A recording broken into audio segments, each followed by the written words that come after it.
Akhenaten's Gates, Chapter 23. "What is it with me?" I growled as I flopped onto my throne beside Akhenaten. He looked regal once more, dressed in fine linens and made up all majestically. Atop his head he wore the Shent crown, a symbol of a unified Upper and Lower Egypt, made up of corresponding crowns: the Deshret, a red crown of Lower Egypt, and the Hedjet, a white crown representing Upper Egypt. "What's wrong?" he asked, his eyes growing wider with concern. "I'll give you a hint. Khufu told me the story of a young ram walking on a desert of eggshells, and that falcons may be eating alabaster." He leaned in to whisper so the courtiers could not hear. "Is that the code for 'you've got gas'?" I grabbed his flail from his hand, smacking him with it before handing it back. "Far from it, you nincompoop. I'm pregnant again. T put a forever fertile curse on me, didn't she?"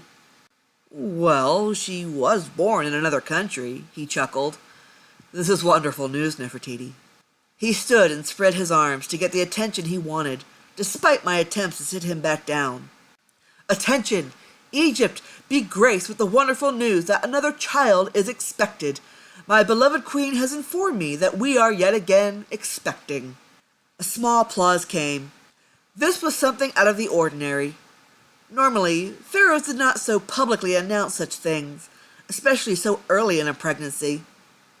I rubbed my temples as he sat back down. "I'm so happy for us, Nefertiti." Yeah. You push a little bit and see if you feel the same." He gave a brief sigh. "I don't know about you, but my crotch is tired." "Mine's fine and ready to keep going," he stated before even thinking. Oh, the awkward silence following opened me up to me giving him a horrible, threatening glare. Bless his heart.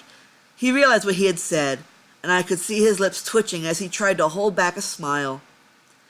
He didn't want to make the situation worse by laughing. Mission unsuccessful.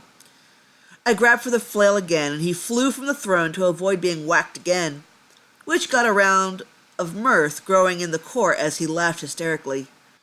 In our attempted exit, by chance, T was coming to see us, nursemaids and princesses in tow.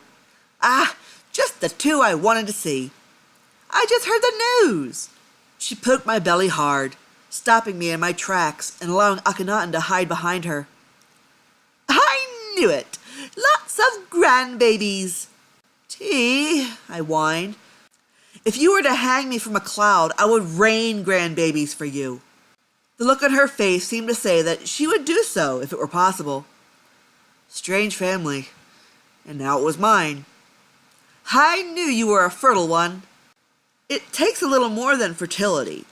She clapped her hands. "Yes, my son's grand virility. How grand it is that he can put his utilities to good use." I blushed deeply, but not as deep as he did. My dear, you really do love him, don't you? I'm pleased that it is not just for his riches or power." "I've seen it, dear. I've seen it from day one. You two have something really special. That's true love." "Of course, I love him very much. I'm overdue to kill him right now, though." "I love you too, my darling," he replied, still hiding behind his mother. "Killing me won't make you feel better. You'll be lonely." "Oh, listen to you!" "When he talks to me, you are always at the tip of his tongue," T started happily. "He forever speaks of his love for you." "I'm always pregnant." "I'm talented," he shrugged. "What can I say?" "You shut your mouth," I ordered, wagging the flail at him. "I'm not done trying to hurt you yet." T laughed as Akhenaten smiled teasingly at me. She then gave me a strong look that made me focus my attention on her. She was an unpredictable woman after all. "I is your father, correct?" "He is." "That is correct. Although I'm still at a loss as to why he is here." "I don't know," T said, scratching her chin. "I was a military officer under my husband. That's how we got that flashy nobility." "Bean, tell me." "Don't call me that. I hate that name." Meridaten laughed. "She called Daddy a bean." Bean is a funny name, Akhetaten giggled as she chimed in. It's so cute, she chuckled. But, is I here for your military reform or something? I'm starting to doubt him. He's a real pushover when it comes to the girls. Is he going to lead your military? It sounds as if you don't approve, Akhetaten said, placing a hand on Meridaten's head. I will certainly appreciate any military service he provides. After all, it is certainly what my father had paid for him to do. But that is not the grand reason I brought him here. I felt it was fair. For all these years, a man believed his daughter was taken from him. I thought it was benevolent of me to reunite them.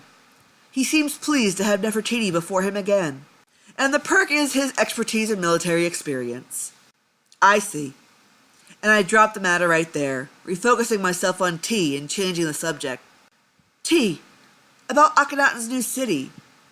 What do you think? And of course, Akhetaten watched her pleadingly, curious of her opinion. I think it's just fine, she replied honestly. I'm proud of him. He's grown from a bean to a strong and confident man. I must give you my thanks, Nefertiti. He could have never become this fantastic an individual without you. This city, it truly reflects him. You only live once, and kings live big. I think it's certainly a grand statement. Amenhotep built grand temples. My baby is building a whole new city. I am honored, and you should be too. Akhetaten stood tall suddenly, noticing a courtier motioning for him. Apparently, some sort of situation had arisen.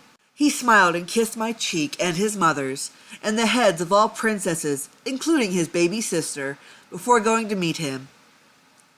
I waited a few moments before looking at T again. What are the feelings of the people? What of the people, Nefertiti? It is their patriotic duty to humor him. So, do you believe in his Aten movement? Not at all, she replied simply. But Akhetaten is my youngest son. I'll follow him anywhere and humor him as I must.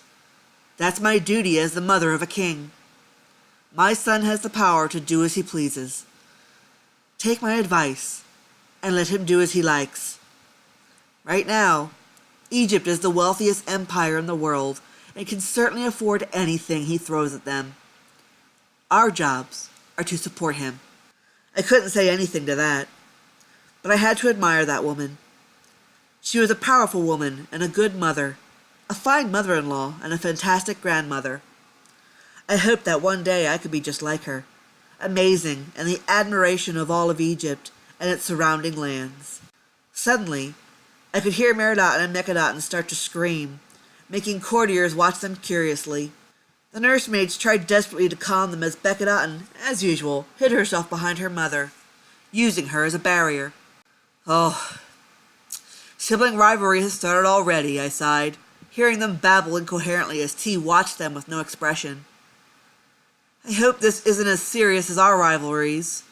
I can't imagine Meridaten being so cruel, or a hard braggart to the babies. You relax, T chuckled, turning and grabbing Meridaten's youth braid and giving it a hard yank, making the girl cry out. Quit picking on your sister, or I'll yank it out by the roots. I watched as she led the small entourage off. I had to accept this. Sibling rivalries were just a normal part of a family life. But things would be different with our own children than it was between Leah and myself, and between Akhenaten and Thutmose. Unlike me, Akhenaten still wasn't above it. He had countless sisters by his mother, with Cinnamon down to the youngest, Akhetaten.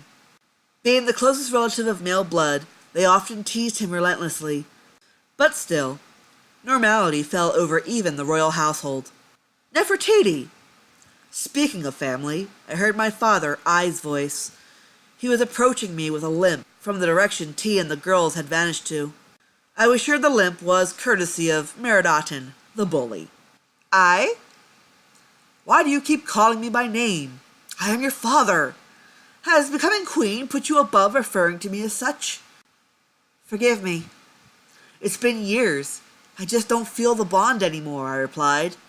I just don't feel we are close enough to continue such comfort, despite my husband's good intentions.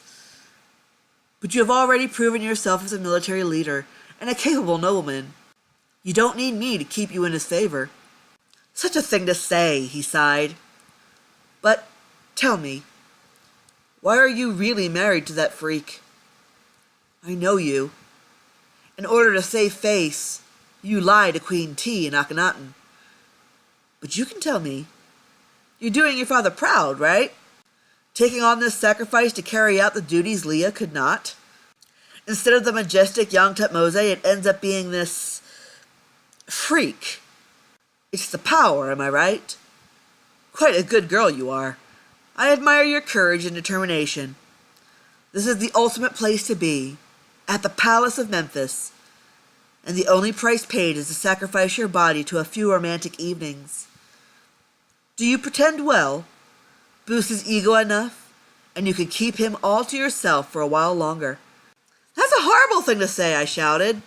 "What do you mean?"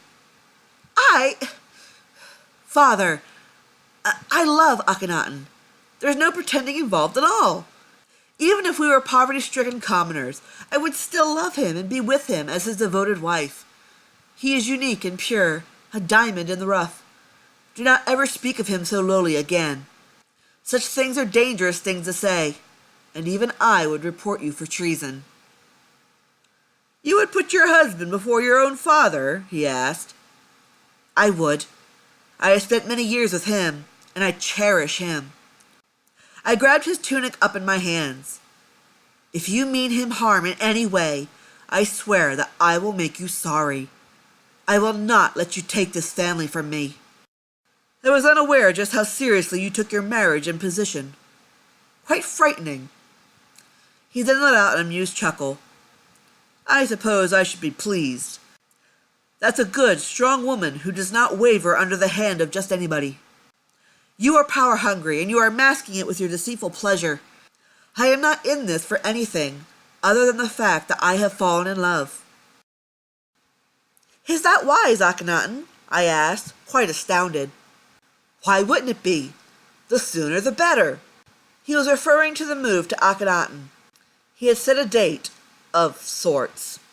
He wanted to move after the birth of our third child, provided we make sure it was safe to travel with him or her. The city, however, would still be incomplete, but he didn't seem to care. He was quite eager to get to this place as soon as possible. "Everything will be fine, I swear. Soon, we can leave all of this behind us. Luxor, Memphis, all of it." I smiled, desperate for some of his enthusiasm. But enthusiasm was not quite what I got in return. I gave a gasp and giggled, bringing a hand to my belly. "Are you all right, Nefertiti? Come here. Feel the baby. Hurry, feel it," I urged, pulling him closer to the stool I was sitting in. "Can you feel it?" He smiled, letting out a breathy laugh, taken aback by such a thing. Yes, I can." I opened the front of my dress to reveal my growing middle. I had to laugh as he kissed my belly beside my navel where the movements could be seen. Our moment, however, was interrupted by a knock at our door. Before we could even inquire the source, Akhetaten invited herself in, dragging Akhetaten behind her. "Mom, aren't we getting another sister? I keep telling Akhetaten this, but she doesn't believe me." "No," Akhetaten argued. "Oh, honestly," Akhetaten sighed. "Are you two arguing again?" "I'm right," Akhetaten insisted in her defense. "Tell Akhetaten that I'm right." "Oh, really, you two," he sighed again. I could only chuckle. He sat back in his stool and pulled Akhetaten into his lap. "Sweetie, Mommy is having another baby." "No," she insisted. "She's blowing up fat and is gonna explode." "Where would you get an idea like that?" he asked. "Akhetaten," I scolded. "Are you telling her fibs again?" "It was just a joke," Akhetaten gasped. "I can't help it if she's gullyful." You mean gullible. She's too stubborn to accept the truth when I told her." She pouted and rested her hand on my middle. Akhetaten, who became instantly jealous, hopped off her father's lap and pushed her sister away, taking her place. Now, Akhetaten," Akhetaten scolded. "There is no need for that. Apologize to your sister." "Don't wanna," she whined. "Daddy said," Meridaten persisted. "No!" she cried, running from the room with Meridaten on her tail, demanding her apology. That was both entertaining and unnerving, Akhetaten sighed, sliding from his stool and slumping onto the floor. "Are you having second thoughts?" I teased.